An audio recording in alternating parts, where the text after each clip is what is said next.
Hello everyone, welcome to Web Solution. In today's video, I'm going to show you how to delete a TikTok account. Make sure to watch the whole video to learn how. Let's begin. First, open up TikTok on your mobile device. Tap on the profile icon at the bottom right of your screen. Now tap on the three vertical lines at the top right of your screen. Select Settings and Privacy.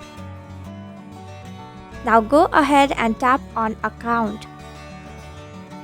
Tap on the Deactivate or Delete Account option. Now tap on Delete Account Permanently to delete your account. Now you can give a reason on why you're leaving TikTok or tap on the Skip button at the top right of your screen. Tap on the small circle icon at the bottom left of your screen to request downloading of your data. Now tap on Continue.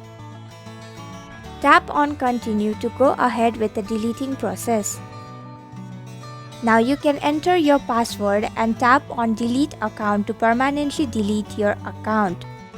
And that's it. I hope you found this video helpful. If you did, please click the thumbs up button. If you have any questions or thoughts, type them in the comments below. And don't forget to subscribe to our channel for more updates. Click the bell icon too so you'll know when we post a new video. We'll be back with another video soon. Thanks for watching.